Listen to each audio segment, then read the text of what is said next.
பரணி நட்சத்திரத்தில் பிறந்தவர்களை தரணியை ஆழ்வார்கள் என்று சொல்வதுண்டு. இது ஒரு பொதுவான கருத்து. பரணி நட்சத்திரத்தன்று பிறந்தவர்கள் நல்லறிவு படைத்தவர்களாகவும் கல்வியில் மேன்மை பெற்று இருப்பதாலும் தரணியை ஆழ்வார்கள் என்று சொல்வதிலும் தவறேதும் இல்லை.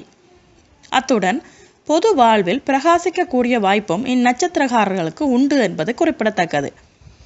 உண்மைக்காக போராடும் குணம் கொண்டவர்கள். சொந்த வாழ்க்கையில் அடிக்கடி ஏற்றத்தாழ்வுகள் இருப்பது சகஜம். நிரந்தரமான நண்பர்களும் இருக்க வாய்ப்பில்லை. ஆனாலும் இவர்கள் கூடவே பிறந்த தைரியம் குணத்தால் எதையும் சாதிக்கும் வல்லமை பெற்றிருப்பார்கள். கட்டிடக்கலை, வெள்ளி, பட்டு, விவசாயம், சட்டம், உணவு, இசை, விளம்பரம் போன்ற துறைகள் சார்ந்த தொழில்களை அமைத்து கொண்டால் வெற்றி அடைவதற்கான சாத்தியக்கூறுகள் அதிகம் உண்டு.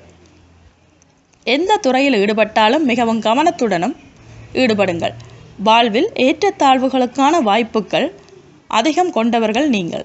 அதனால் தொழிலில் ஏதும் பிரச்சனைகள் வரும் வாய்ப்புகளும் உண்டு என்பதால் யாரையும் அதிகம் நம்பாமல் தெளிவான பார்வையுடன் இருந்தால் வெற்றி உங்களுக்கே.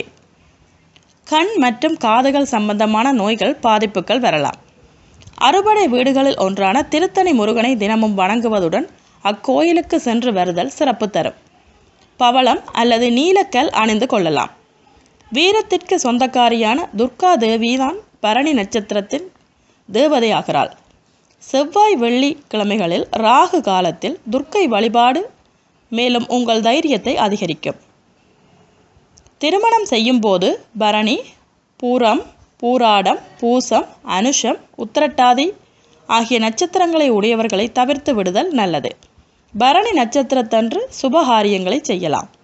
27 நட்சத்திரங்களிலும் பிறந்தவர்களின் குணங்கள் எப்படி இருக்கும் என அறிந்து கொள்ள சேனலை சப்ஸ்கிரைப் பண்ணுங்க. நன்றி, வணக்கம்.